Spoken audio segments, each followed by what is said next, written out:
ये जो हमारा ओजोन जो हमारा ओजोन लेयर है वह किससे बना हुआ है?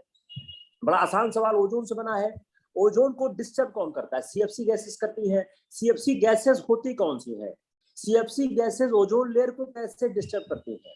अगला सवाल, ओजोन लेयर के डिस्टर्ब होने से मानव जीवन पे क्या प्रभाव होगा? अगला सवाल, ओजोन लेयर के खत्म होने से हमारे क्लाइमेट के टेम्परेचर पे क्या असर पड़ेगा? अगला सवाल, ओजोन लेयर को जो हमारा फॉसिल फ्यूल है कैसे अटैक कर सकता है? अगला सवाल, ओजोन लेयर को बचाने के लिए हमको क्या करना चाहिए? जो एक रिन्यूएबल एनर्जी का कॉन्सेप्ट है उसको समझिए। रिन्यूएबल एनर्जी कैसे आती है? रिन्यूएबल एनर्जी जो है वह ओजोन लेयर को इम्पैक्ट क्यों नहीं कर पाती है?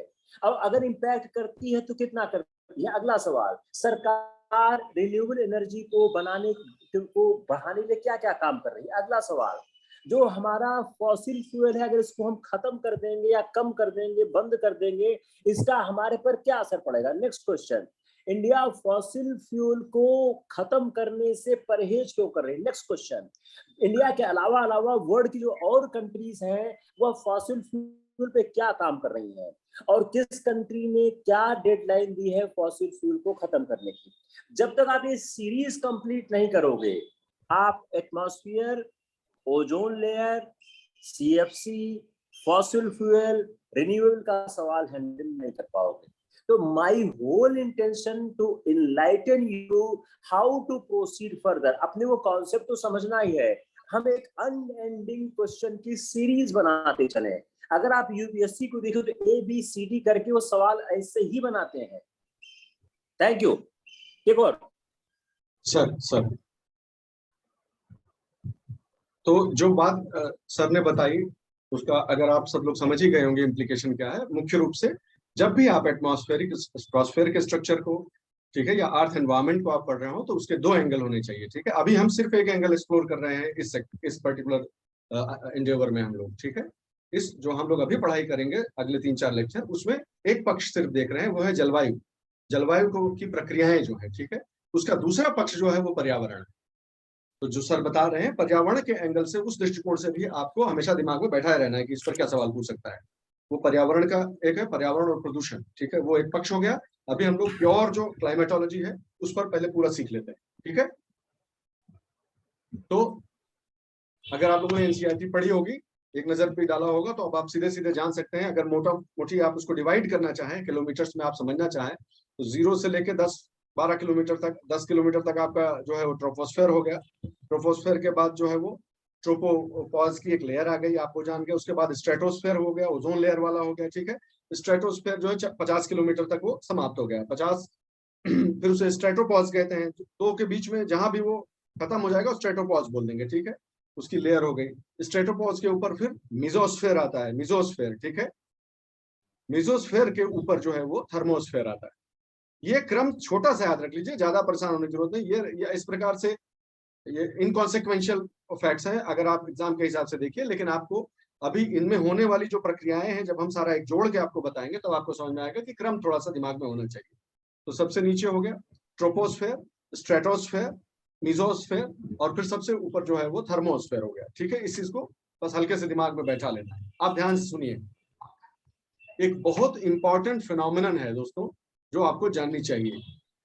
अगर इसमें ये देखिए, ये जो दिए हुए, ये सारा बताने के पीछे जो सबसे महत्वपूर्ण पक्ष है वो ये है। ये जो येलो कलर आपको दिख रहा है, ये येलो कलर दरअसल तापमान जो है ना, तापमान के लिए है कि ऊपर बढ़ते समय तापमान में क्या फर्क आता है। आगे भी इसको बताएंगे, अभी हल्का सा ये आपको मैं यहाँ टच कर देता हूँ, हम लोग इसको समझ लेते हैं कि ये क्या कहा जा रहा है। ठीक है, ये पक्ष जरूर समझ लीजिए आप। तो ये देखिए, ट्रोपोस्फेयर आप समझ ही चुके हैं, ट्रोपोपॉज आप समझ चुके हैं, स्ट्रेटोस्फेयर हम बात कर चुके हैं, उसमें ओजोन लेयर का जो मुख्य कंसंट्रेशन है वो यहाँ है। ये मुख्य कंसंट्रेशन बोलने का क्या अर्थ है कि ओजोन लेयर सिर्फ यहाँ है ऐसा नहीं है, ऊपर की लेयर्स में भी है, लेकिन इसका मुख्य कंसंट्रेशन जो है, इसका मुख्य जो इसका घनत्व और कंसंट्रेशन है वो यहाँ पर है। इस बात को ध्यान रखिएगा। तो mainly it is concentrated in stratosphere. ठीक है, फिर स्ट्रेटोपॉज आ गया, फिर मिजोस्फेयर आ गया, मिजोपॉज आ गया, थर्मोस्फेयर आ गया। ये तो समझ गए।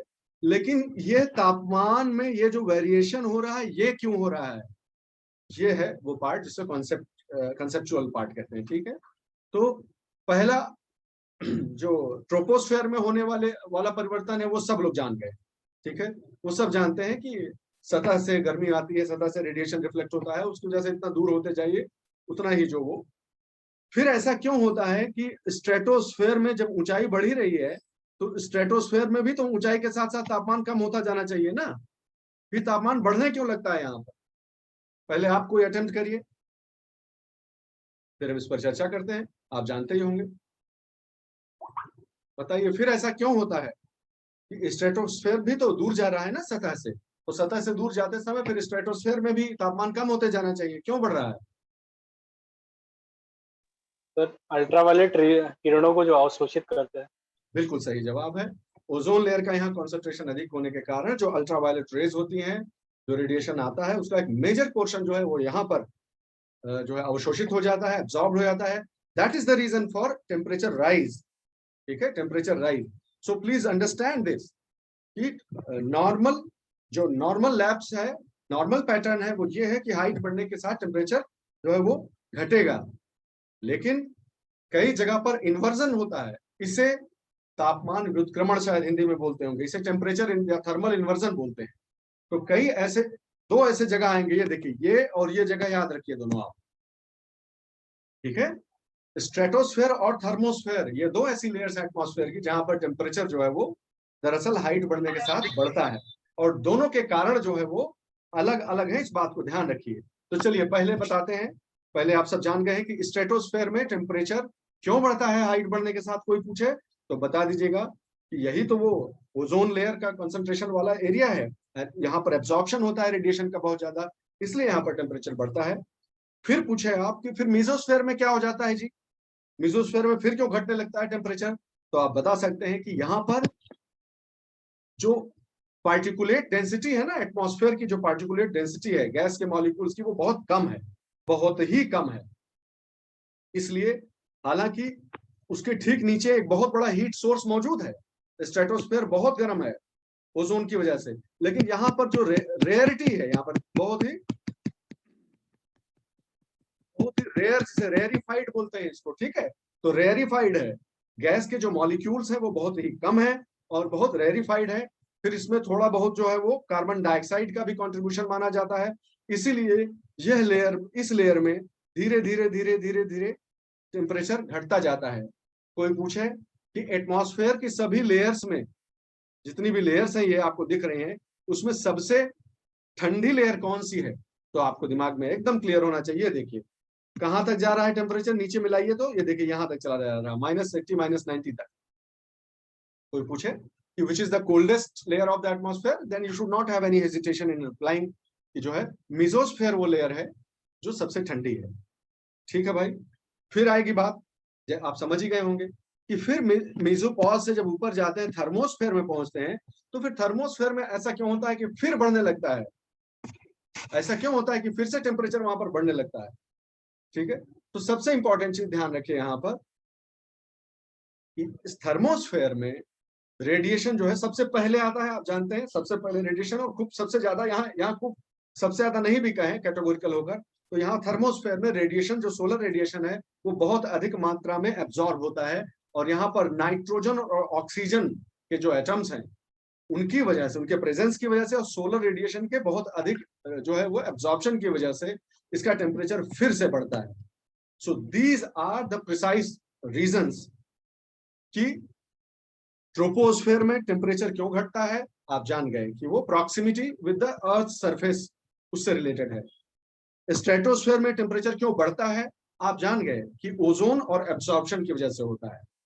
मेसोस्फेयर में क्यों घटता है, रेयर होने की वजह से, गैस पार्टिकुलेट डेंसिटी बहुत कम होने की वजह से, और वो ट्रांसपेरेंट है एक तरह से, क्योंकि कुछ है ही नहीं एब्जॉर्ब करने के लिए, इसलिए सारी एनर्जी नीचे चली जाती है, या तो ऊपर थर्मोस्फेयर में एब्जॉर्ब हो गई या नीचे एब्जॉर्ब हो जाएगी जाके, इस लेयर, ये लेयर बची रहती है, इसलिए इसका टेम्परेचर गिरता है।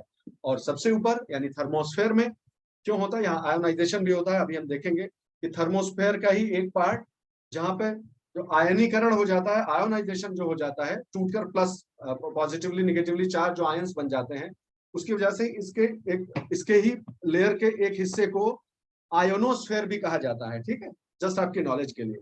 तो थर्मोस्फेयर में टेम्परेचर क्यों बढ़ता है? रेडिएशन की वजह से, और नाइट्रोजन और ऑक्सीजन के एटम्स वहां मौजूद हैं जो सोलर रेडिएशन को एब्जॉर्ब करते हैं सारे, इस वजह से वहां पर टेम्परेचर वापस बढ़ता है। ध्यान रहे, तो नॉर्मल जो जिसे कहते हैं ना कि नियम क्या है, नियम यह है कि ऊंचाई बढ़ने के साथ साथ तापमान कम होना चाहिए, जैसा कि हम जानते हैं। लेकिन इस नियम के दो अपवाद कहाँ कहाँ होते हैं? स्ट्रेटोस्फेयर में और थर्मोस्फेयर में। ये आपके समझने के लिए, ये अपवाद मान लीजिए हैं कि स्ट्रेटोस्फेयर और थर्मोस्फेयर में टेम्परेचर कम जो है बढ़ता है कम होने की बजाय, जिसके की कारण अलग अलग है दोनों में, ठीक है। यही जो जिसे कहते हैं ना कि मैक्रो लेवल पे, इसको टेम्परेचर इन्वर्जन कहते हैं, तापमान का व्युत्क्रमण। छोटे छोटे लेवल पे भी ये घटना होती है, लेकिन वो अभी हम नहीं पढ़ रहे हैं, थोड़ी देर बाद। तो आप सभी लेयर्स के जो कैरेक्टरिस्टिक फीचर हैं उसके बारे में जान गए, उसमें टेम्परेचर कैसे वेरी होता है, कैसे तापमान जो है वो अपना मान बदलता है और क्यों बदलता है, ये जान गए, ठीक है। हमने जैसे आपको बताया था कि थर्मोस्फेयर, यानी जो थर्मोस्फेयर है उसका ही एक भाग आयोनोस्फेयर कहलाता है, जहाँ की आयोनाइजेशन होता है। और ये हमारे लिए इसलिए महत्वपूर्ण है दोस्तों, क्योंकि आयोनोस्फेयर वो लेयर है जहां से जो रेडियो वेव्स होती है ना, जो रेडियो तरंगे होती हैं, वो रिफ्लेक्ट होकर वापस आती है। मीडियम और हाई फ्रीक्वेंसी वाली जो रेडियो वेव्स होती हैं वो आयोनोस्फेयर से लड़कर वापस आती हैं। इस लेयर को एक और नाम से जाना जाता है, मुझे ऐसा विश्वास है कि ये कभी नहीं पूछेगा, लेकिन बस लिख दिया है, हल्का सा सबकॉन्शियस माइंड में आपके होना चाहिए। इसी को कैनेली हेविसाइड सब लेयर भी कहते हैं। आयोनोस्फेयर का वह पार्ट जो कि मीडियम और हाई फ्रीक्वेंसी के रेडियो तरंगों को वापस भेज देता है धरती की तरफ। इस चीज को आप हमेशा ध्यान रखिएगा, ठीक है। और उसके बाद जो कुछ भी बचा, 640 किलोमीटर के बाद जो कुछ भी है उसे एक्सो बहिर्मंडल, जहां तक ध्यान है मुझे, बहिर्मंडल या एक्सोस्फेयर कहते हैं। अब कुछ इंटरेस्टिंग चीजें आप जान लीजिए, ठीक है। जो दो तीन टर्म्स मुझे ये देखने में आए, इस चित्र को ध्यान से देखिए। ये नासा से ली हुई इमेज है, इसको ध्यान से देखिए, ठीक है।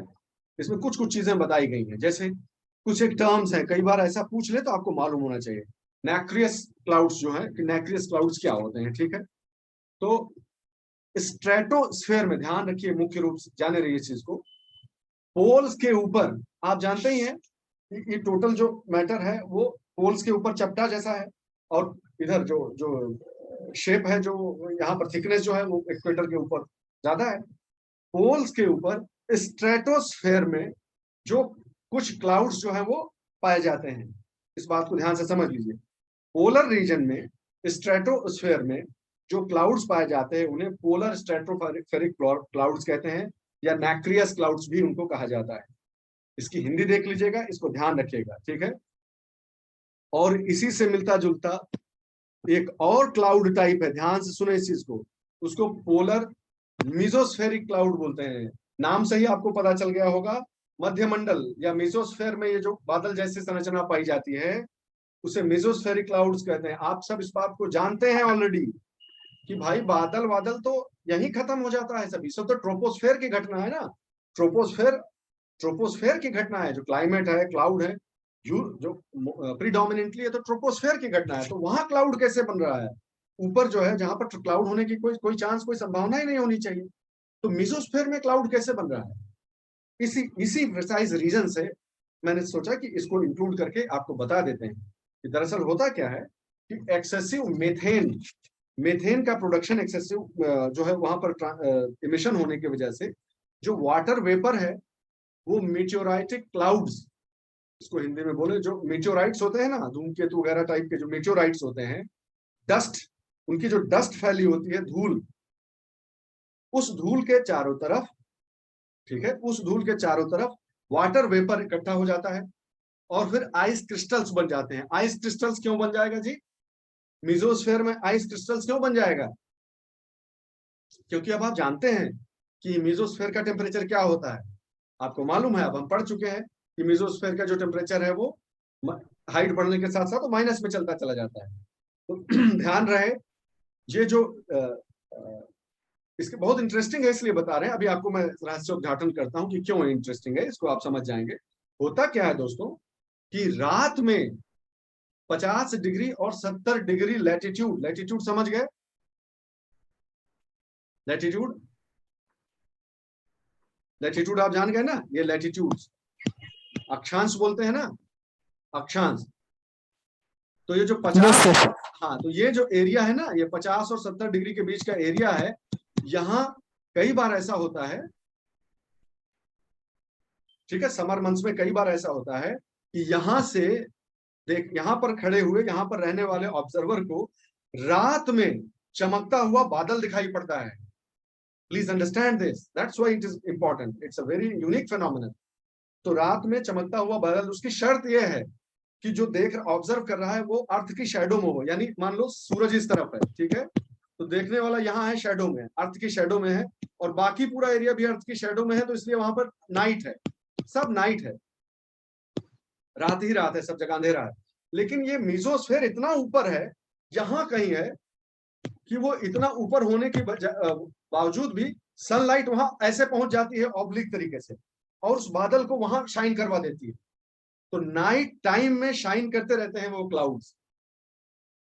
दिन में तो सब जगह उजाला है, इतना पावर, जैसे तारे नहीं दिखते हैं दिन में, ठीक उसी तरह ये बादल एम्बियंट लाइट, सनलाइट जो है उसमें नहीं दिखेगा, उसमें बहुत वीक पड़ जाते हैं, उसमें नहीं दिखेगा। कई बार नाइट में इन लैटिट्यूड्स के बीच में ये बादल रात में चमकते हुए दिखाई पड़ते हैं। It is very necessary for you, let me see if I can demonstrate it, that will be very good for you, और आपको याद भी रहेगा फिर उस हिसाब से। तो ये बात आप ध्यान रखिएगा, ये शाइनिंग जो क्लाउड्स होते हैं, इनको नॉक्टिलूसेंट अंग्रेजी में बोलते हैं। नॉक्टी मतलब रात, लूसेंट मतलब चमकीला, रात में चमकने वाला। आप लोग इसको वैसे मैं ट्राई करता हूं, मिल जाए तो दिखा देता हूं। नॉक्टिलूसेंट,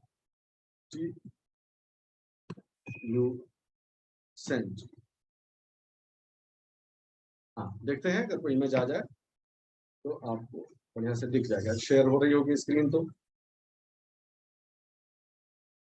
रात के अंधेरे में कई बार आपको जो है वो क्लाउड्स जो है वो दिखेंगे नॉक्टिलूसेंट, ऐसा होता है।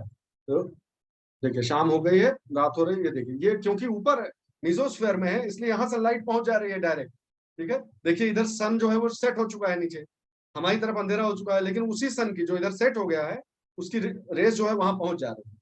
तो ये एक इंपॉर्टेंट फिनोमिनन है, इसलिए मैंने सोचा कि आपको बता दूं। It is necessary for you to know, हल्का सा बेसिक आपको मालूम होना चाहिए कि इसको ऐसा क्यों बोलते हैं, इसके नाम का अर्थ क्या है, और ये बनता कैसे है, वहां क्लाउड कैसे पहुंच गया। तो नाउ यू नो कि वहां क्लाउड कैसे पहुंच गया। Okay, just a minute, what is that, वापस आते हैं उसी स्क्रीन पे।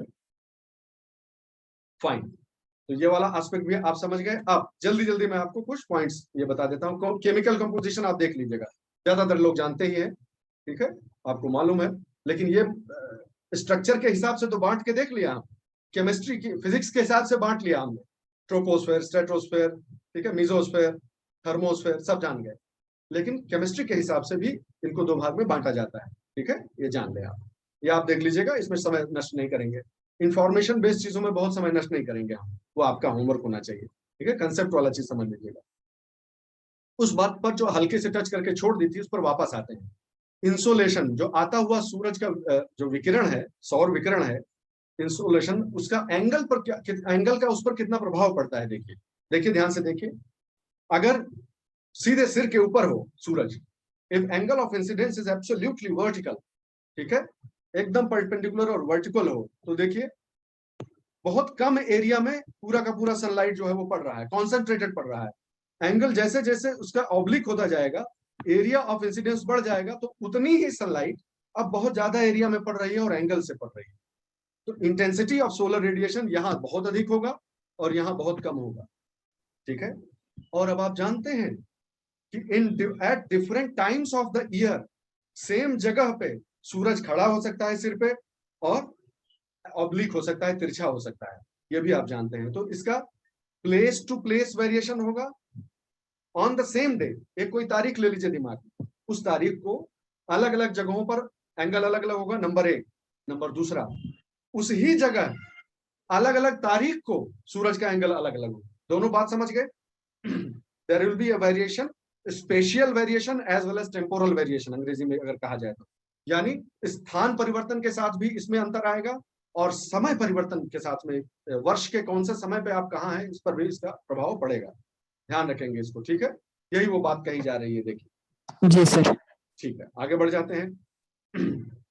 एक ज्योग्राफर को कैसे देखना चाहिए धरती को? दरअसल क्लाइमेट, जिसको क्लाइमेट समझना हो, क्लाइमेटोलॉजी का कोई स्टूडेंट हो, हम और आप जो आज इसको पढ़ रहे हैं, उसको कैसे किस नजर से धरती को देखना चाहिए वो इसमें बताया हुआ है। ये आपके दिमाग में फिक्स हो जाना चाहिए एकदम कि कहां पर कितना सौर विकिरण पड़ता है। साल में, पूरे साल की साइकिल अगर निकालिए तो कौन धरती के कौन से भाग पर कितना सौर विकिरण पड़ रहा है, हम सब जानते हैं ऑब्वियसली।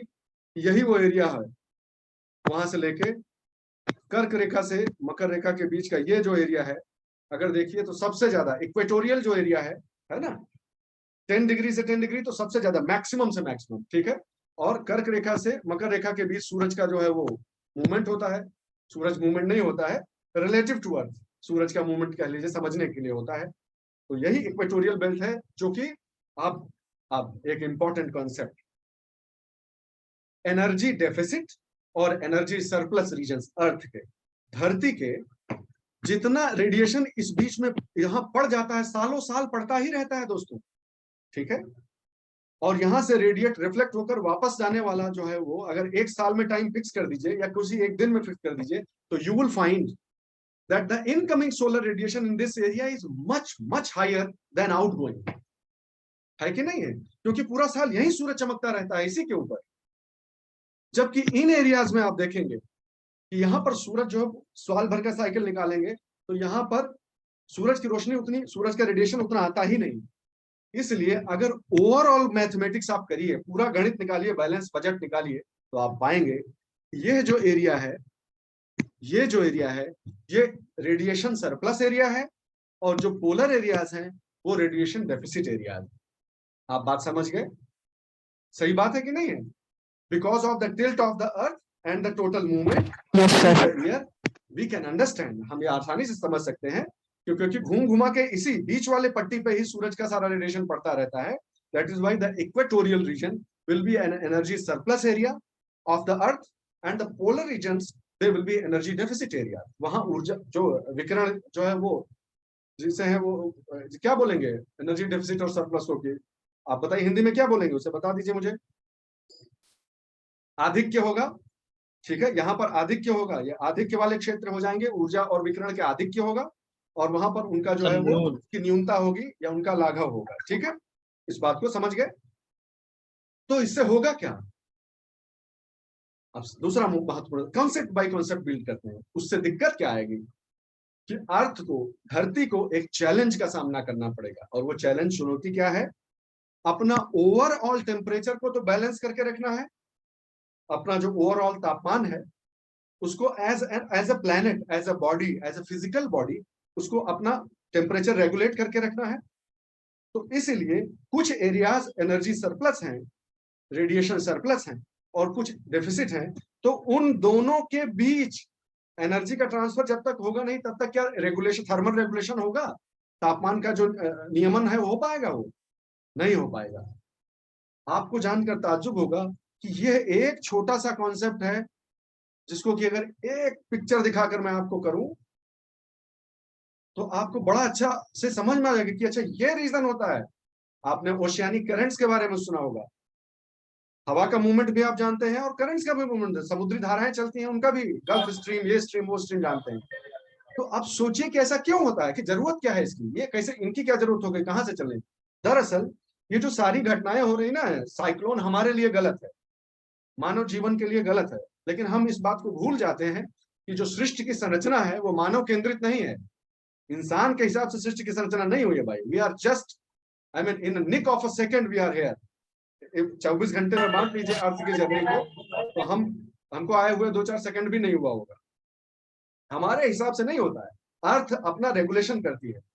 तो हुआ, हवा का जो मूवमेंट होता है वो हुआ, ठीक है। ये सब होते क्यों हैं? वो इक्विलिब्रियम, इक्विलिब्रियम को क्या कहते हैं भाई हिंदी में? तो साम्यावस्था। बिल्कुल। तो जो साम्यता है उसको बनाए रखने के लिए, रेगुलेशन के लिए ये सारी फेनोमेनन, सारी घटनाएं होती हैं, ठीक है। ये बहुत गर्म है, देखो ये एरिया बहुत गर्म है कि नहीं है? तो यहाँ से जो है पानी जो है वो लेके जा रहा है उधर, यहाँ ठंडा है सब कुछ, यहाँ गर्म है, देखो इस तरह से मिक्सिंग हो रही है, ठीक है। You understand? तो ओशियानिक करंट जो हो वो टेम्परेचर, सरफेस टेम्परेचर को, ओशियानिक सरफेस के टेम्परेचर को जो है वो रेगुलेट करने का कोशिश कर रही है।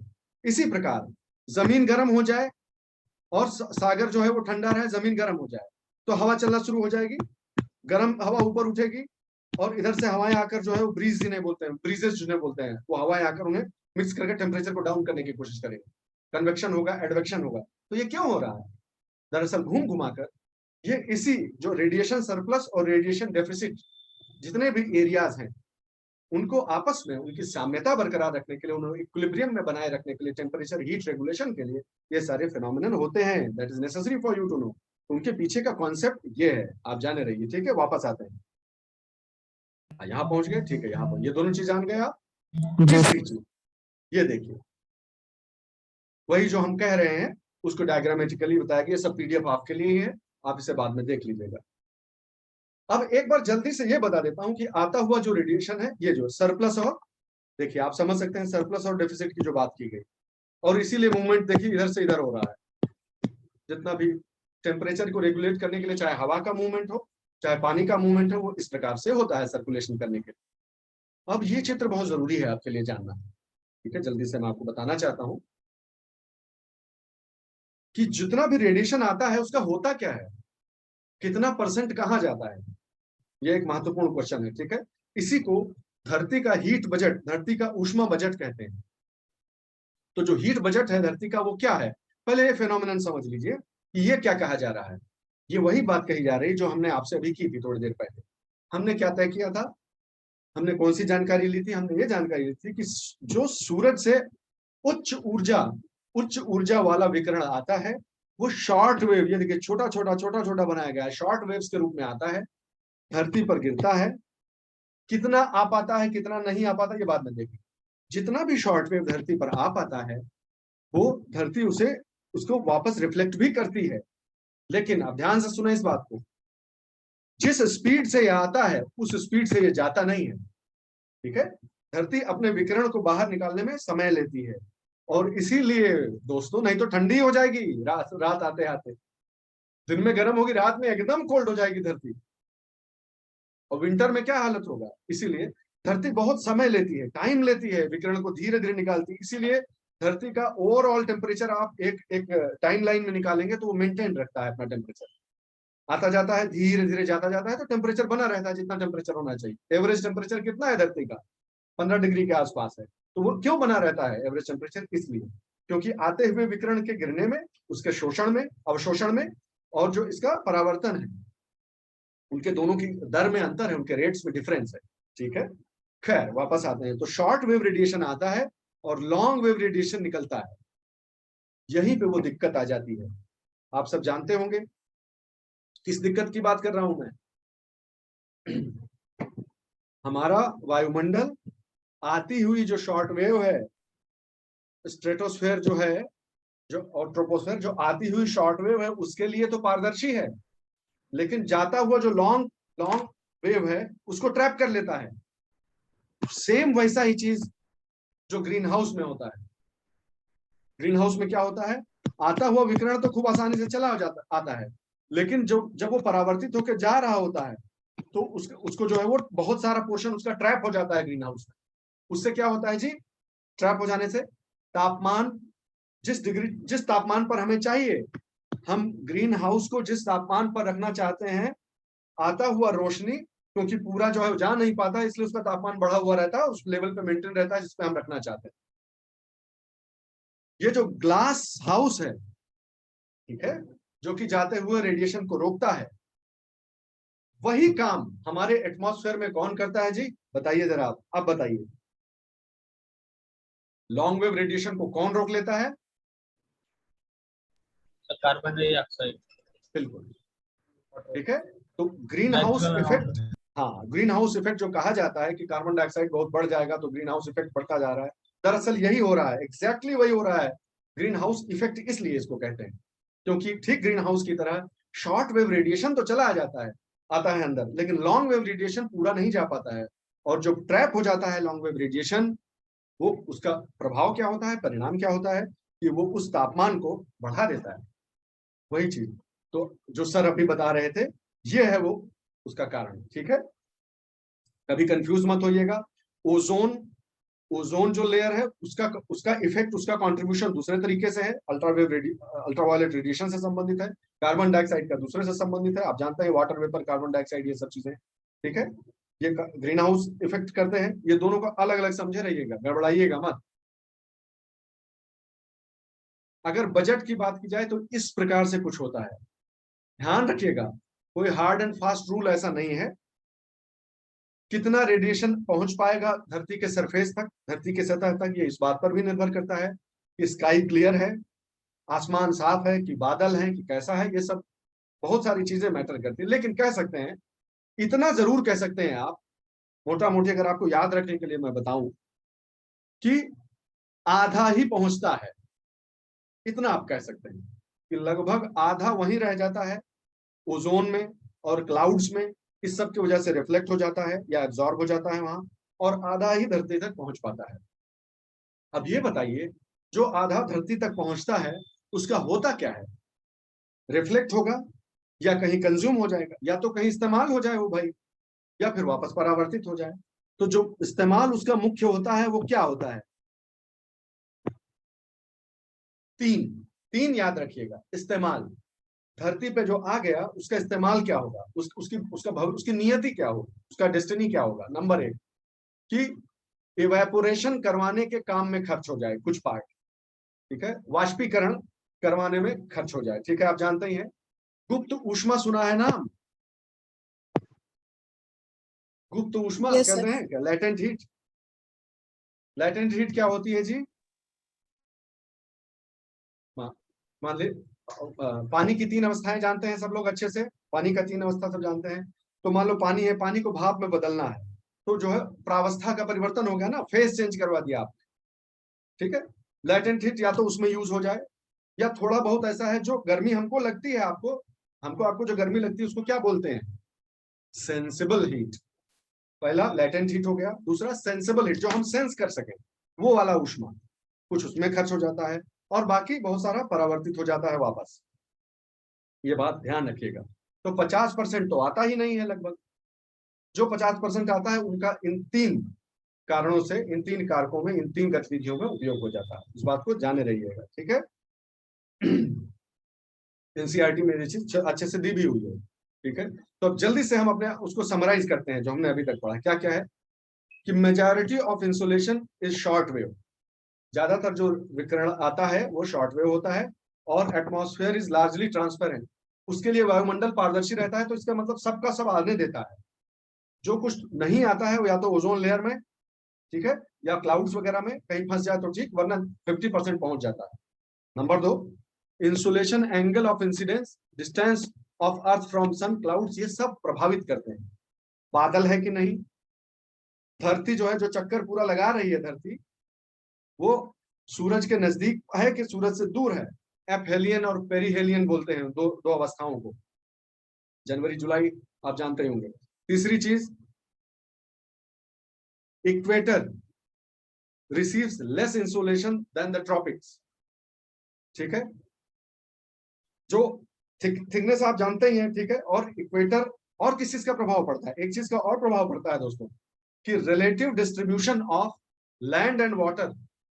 कोई अगर एक क्षेत्रफल आप चुनते हैं, कोई एक क्षेत्र चुनते हैं, उसमें जमीन का और पानी का आपस में कितना वितरण है, वहां जमीन है या पानी ही पानी है, या दोनों का आपस में रिलेटिव डिस्ट्रीब्यूशन, वो आगे हम देखेंगे, ठीक है, उसका भी प्रभाव पड़ता है। फिर सब ट्रॉपिकल डिजर्ट्स, ये जो सब ट्रॉपिकल डिजर्ट्स हैं, उपोष्णी, क्या बोलेंगे इसे, सब ट्रॉपिकल की हिंदी बताइए।